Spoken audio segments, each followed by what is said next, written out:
Hope for all চ্যানেলে আপনাদের সকলকে স্বাগত জানানো হচ্ছে। আমরা আমাদের এই চ্যানেলের মাধ্যমে বিভিন্ন ধরনের রিক্রুটমেন্ট সংক্রান্ত তথ্য সবার সামনে তুলে ধরি।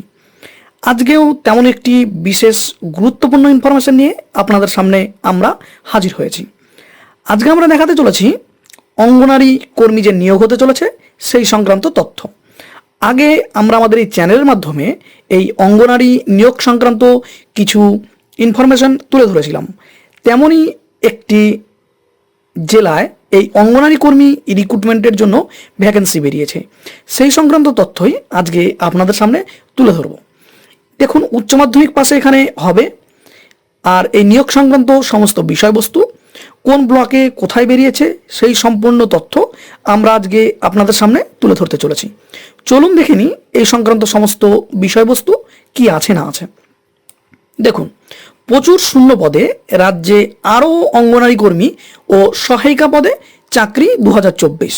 দেখুন আবেদন পদ্ধতি, অর্থাৎ আমরা যেটা দেখাতে চলেছি আজকে অঙ্গনারী কর্মী নিয়োগ, সেখানে অঙ্গনারী কর্মী ও সহায়িকা এই দুটি পদ আছে।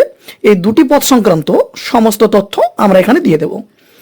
এবার দেখুন সিম্পল কিছু বিষয়।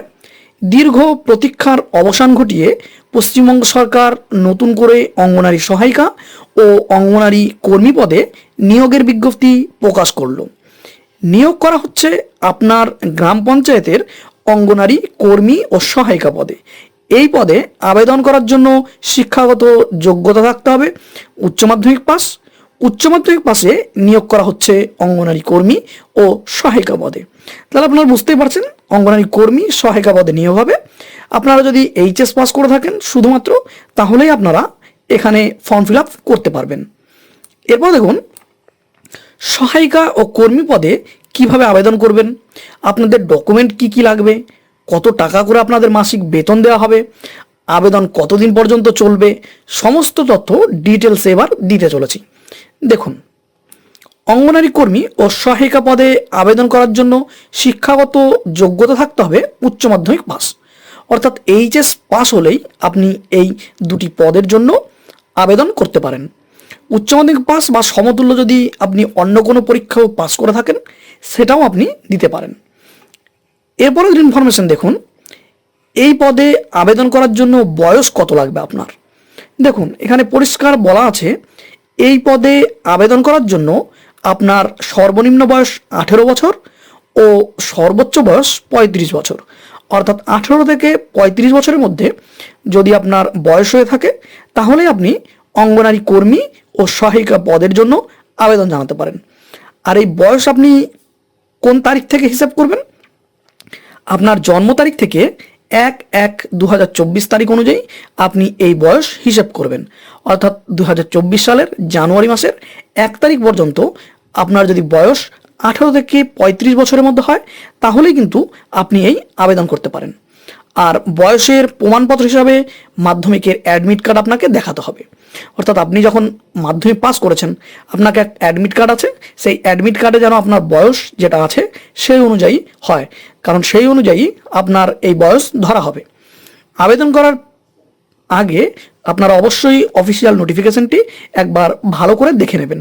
যদিও আমরা আমাদের এই ইনফরমেশনের শেষের দিকে অফিসিয়াল যে নোটিশ বেরিয়েছে সেটা আপনাদের সামনে তুলে ধরবো, সেখান থেকে আপনারা সরাসরি সমস্ত তথ্য দেখে নিতে পারেন। এছাড়া এই আবেদনের লিঙ্ক যদি আপনারা পেতে চান অবশ্যই আমাদের কমেন্ট বক্সে আপনারা কমেন্ট করবেন, আমরা আপনাদের সেই লিঙ্ক প্রোভাইড করে দেবো। সেখান থেকে আপনারা সরাসরি এই ওয়েবসাইটে পৌঁছে গিয়ে আপনারা ফর্ম ফিল আপ করতে পারেন এবং সম্পূর্ণ তথ্য দেখে নিতে পারেন। এরপর দেখুন, এই পদে আবেদন করার জন্য অবশ্যই ভারতের নাগরিক ও প্রার্থীকে মহিলা হতে হবে। অর্থাৎ গ্রাম পঞ্চায়েত অঙ্গনারী কর্মী বা সহায়িকা যেটা নিয়োগ করা হবে সেটাতে কেবলমাত্র মহিলা প্রার্থীরাই আবেদন করতে পারেন। আর এখানে যেটা বলা আছে দেখুন, যে গ্রাম পঞ্চায়েতে অঙ্গনারী কর্মী কিংবা সহায়িকা পদের জন্য আবেদন করবেন প্রার্থীকে অবশ্যই সেই গ্রাম পঞ্চায়েতের স্থায়ী বাসিন্দা হতে হবে। এই পয়েন্টটা কিন্তু আপনারা ভালোভাবে মনে রাখবেন। যে কোনো জায়গায় বেরোলেই কিন্তু আপনি ফর্ম ফিল আপ করতে পারবেন না। যে গ্রাম পঞ্চায়েতের আন্ডারে অঙ্গনারী কর্মী এবং সহায়িকা ভ্যাকেন্সি বেরিয়েছে সেই গ্রাম পঞ্চায়েতেই যদি আপনি বাসিন্দা হয়ে থাকেন, অর্থাৎ সেই গ্রাম পঞ্চায়েতের আপনি যদি স্থায়ী বাসিন্দা হয়ে থাকেন, তবেই কিন্তু আপনি এই ফর্মটি ফিল আপ করতে পারবেন। এটা কিন্তু ভালোভাবে মনে রাখবেন। অন্য কোনো গ্রাম পঞ্চায়েতের বাসিন্দা হয়ে কিন্তু আপনি অন্য গ্রাম পঞ্চায়েতের এই পদে ফর্ম ফিল আপ করতে পারবেন না। এরপর দেখুন যে ইনফরমেশনটি আছে, অঙ্গনারী সহায়িকা পদে কর্মরত প্রার্থীদের সাম্মানিক ভাতা ও অতিরিক্ত ভাতা সহ মোট 6,300 টাকা করে মাসিক বেতন দেওয়া হবে। আর অঙ্গনারী কর্মী পদে কর্মরত প্রার্থীদের প্রতি মাসে বেতন থাকবে 8,250 টাকা। তাহলে বুঝতেই পারছেন অঙ্গনারী যে সহায়িকা পদ আছে সেই সহায়িকা পদের বেতন কত, 6,300 টাকা মাসিক বেতন এটা। আর অঙ্গনারী কর্মী যে পদটি আছে সেখানে আপনাদের মাসিক বেতন 8,250 টাকা।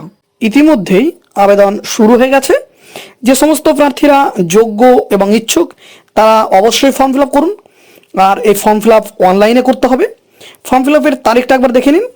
অনলাইনে আবেদন চলবে 10/2/2024 তারিখ পর্যন্ত, অর্থাৎ 2024 সালের ফেব্রুয়ারি মাসের 10 তারিখ পর্যন্ত আপনারা অনলাইনে ফর্ম ফিল আপ করতে পারবেন। আপনাদের হাতে এখনও অনেকটাই টাইম আছে, তাই ধীরে সুস্থে সঠিকভাবে আপনারা এই ফর্মটি ফিল আপ করবেন। এরপর দেখুন আমরা যে নোটিফিকেশনটি বেরিয়েছে সেটা আপনাদের দেখাচ্ছি। এটা কোথায় বেরিয়েছে দেখুন। প্রথম যেটা দেখাচ্ছি বুনিয়াদপুর, দক্ষিণ দিনাজপুরে এটা বেরিয়েছে। এরপর ধীরে ধীরে অন্যান্য যে সমস্ত এলাকাগুলি আছে সেখানেও বেরোবে। এখন এখানে বেরিয়েছে, আমরা সেখান থেকে দেখিয়ে দিচ্ছি। এখানে দেখুন সরাসরি নিয়োগের মাধ্যমে শূন্যপদ দেওয়া হয়েছে। শূন্যপদ কটি আছে না আছে সমস্ত তথ্যই আপনারা এই নোটিফিকেশন থেকে পেয়ে যাবেন। কত আপনাদের প্রতি মাসে বেতন দেওয়া হবে সেটিও এখানে দেওয়া আছে। সম্পূর্ণ তথ্য আপনারা এই নোটিফিকেশনে পেয়ে যাবেন।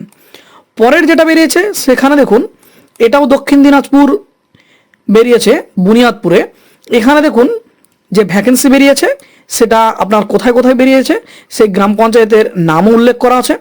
প্রথম যেটা দেওয়া আছে দেখুন ব্রজবল্লভপুর, সেখানে মোট শূন্যপদ আছে 5টি। তারপর আছে এলাহাবাদ, সেখানে আছে 6টি। তারপর আছে গাঁউরিয়া, এখানে আছে 2টি। এখানে এভাবে পঞ্চায়েত অনুযায়ী ভাগ করে দেওয়া আছে। এখান থেকে ভালোভাবে আপনারা দেখে নেবেন।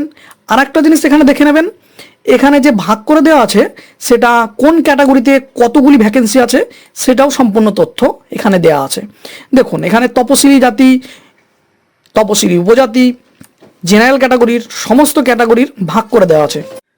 তাই নোটিফিকেশন থেকে আপনারা সম্পূর্ণ তথ্য সঠিকভাবে দেখবেন, কোথায় কি বেরিয়েছে না বেরিয়েছে, কোন পঞ্চায়েতে বেরিয়েছে, সেই অনুযায়ী সঠিকভাবে ফর্ম ফিল আপ করবেন।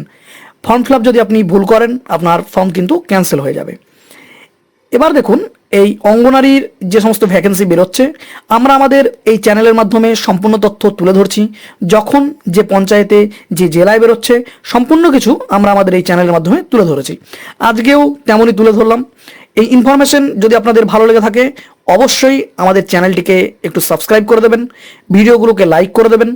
আর আপনাদের যদি কোনো জানার কিছু থাকে এই সম্পর্কে অবশ্যই আমাদের চ্যানেলের কমেন্ট বক্সে কমেন্ট করবেন, আমরা আপনাদের যথাসাধ্য উত্তর দেওয়ার চেষ্টা করব। আর আমাদের এই ভিডিওগুলি ভালো লেগে থাকলে, ইনফরমেশনগুলি ভালো লেগে থাকলে আপনাদের বন্ধুদের কাছে ভিডিওগুলিকে একটু শেয়ার করে দেবেন। Thank you.